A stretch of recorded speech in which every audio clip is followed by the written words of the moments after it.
May mga credit cards talaga na mataas ang credit limit.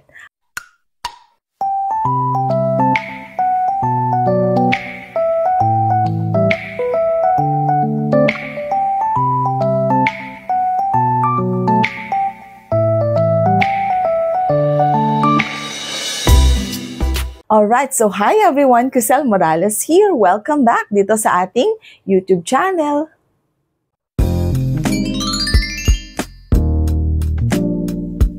Maraming mga subscribers nagtatanong sa ating YouTube channel tungkol sa mga credit cards na mataas ang credit limit.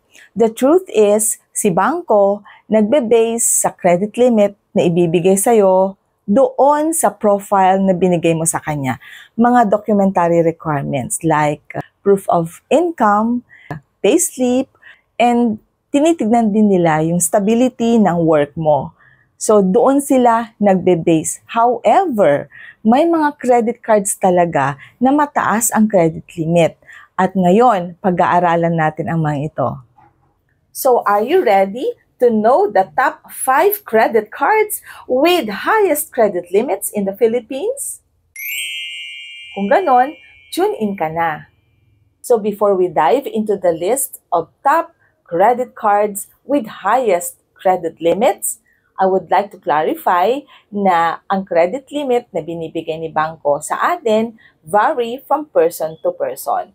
And even if pareho kayo ng credit card, kahit sabihin pa nating pareho kayo ng siguro income, talagang hindi pa rin talaga magkapareho yung credit limit na ibibigay ng credit card company o ng bangko sa atin. As what I've said, the credit limit vary from person to person. So now, are you ready to listen to the top 5 credit cards with highest credit limits in the Philippines? So number 1, we have the BDO World Elite Mastercard. This is considered the credit card that has the highest credit limit in the Philippines. Actually, some sources and financial blogs call it the king of Philippine credit cards. Wow, king talaga. Ang feature nito, hindi mo siya pwedeng applyan actually. This is by invitation. So, ibig sabihin, pag may email sa'yo ang BDO, dahil nga client ka nila, meron kang, let's say, may savings account ka sa kanila or meron kang existing credit card with them, and then they offer this credit card, then by then, you can only apply. Pero hindi siya pwedeng applyan directly. Napaka-conservative naman ang credit card na to. This card offers world-class travel perks and access to exclusive lounges. Known to offer 1 million and above. Oh my goodness! 1 million and above ang ino-offer nitong credit limit for qualified clients. Again, may I reiterate, ito ang tip. Kailangan long-time BDO client ka na with high transactions and strong income profile. The bank may invite you to upgrade in this tier. So yun na nga, katulad ng sinabi ko kanina, hindi mo pwedeng applyan directly. Talagang ini-invite ka ni BDO to apply this kind of credit card after they monitor na meron kang high transactions and strong income profile. Next is the BDO American Express Platinum Credit Card. Another high-end credit card from BDO. This is known to be offered sa mga professionals and business owners. Marami nang nag-share na clients na ang in-offer sa kanila is 1.5 million credit limit. Ang feature nito is flexible spending power. Ano kayang flexible spending? Flexible spending power means your spending can adjust depending on your payment history, income, and credit profile. Exclusive Amex privileges, access to global travel insurance, and concierge services. And number 3, Metrobank World Mastercard. Metrobank is known to be very generous sa mga high credit clients, especially for this World Tier card. Ang highlights naman ng credit card na to, designed for high-income individuals.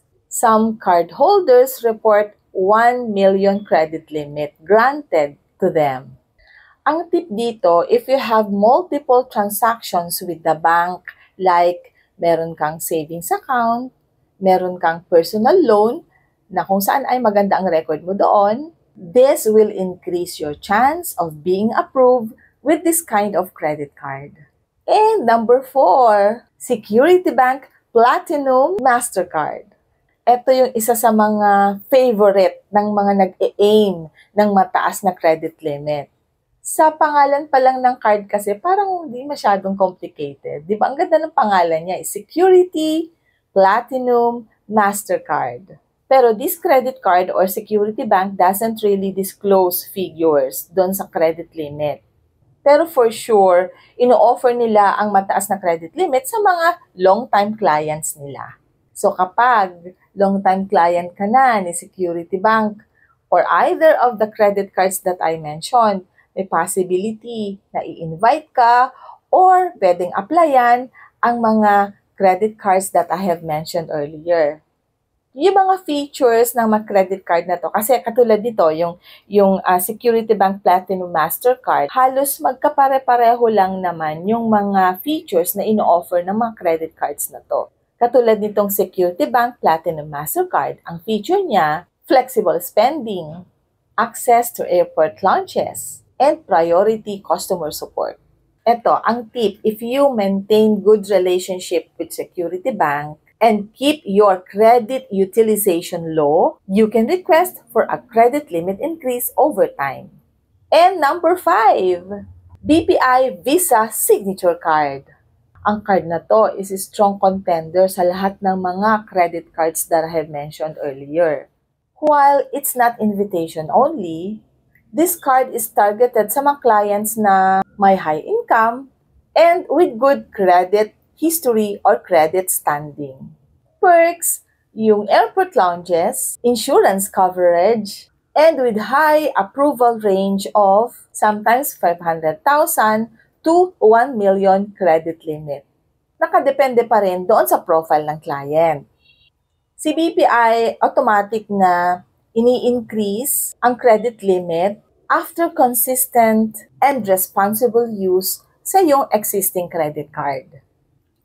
And so, with regards to being approved or being invited to apply for the different credit cards that I have mentioned earlier, importante na i-maintain natin ang good standing natin with the bank, good relationship natin with the bank, yung credit history, credit score, those are contributory factor para ma-approve tayo sa mga credit cards na may mas mataas na credit limit, katulad ng 5 credit cards that I have mentioned earlier. Ito, napaka-importante. Avoid maxing out your credit card. Anong ibig sabihin? Yung maxing is minamaximum spend mo yung credit limit mo. Yung halos wala nang matira sa credit limit mo. So, that will hurt your credit standing and your credit score. Kaya i-avoid natin yon. Magtitira tayo ng kahit 20% or 10% of your credit limit. Huwag nating sagarin, in other words, yung ating mga credit limit para ma-increase yung credit score at possible na ma-increase din tayo sa credit limit over time. So, ayan, ang 5 credit cards natin na nag-o-offer ng highest credit limits in the Philippines. So, I hope nakatulong ang video na to sa inyong lahat. And umpisahan na nating i-maintain ang ating good standing, good credit history in the past. Yun, i-maintain natin yon. Yung pagbabayad natin, importante rin para tumaas ang credit score, maging maganda yung record mo with the bank, and maintain good relationship as well, ha? Para nang sa ganun, maging favorite ka ni bangko, and eventually, they will offer you this kind of credit card or they will increase your credit limit over time. There you go. Maraming salamat po sa inyong lahat. Sana nag-enjoy kayo sa video na to. And, yung mga hindi pa nag-subscribe, sana makapag-subscribe sa ating YouTube channel. There's a notification bell down there that you can tap so that you will be notified sa mga upcoming videos natin. Maraming salamat, and always remember, kahit gaano kahirap ang problemang dumadaan sa buhay natin, remember that life is beautiful because God is so good. Bye everyone!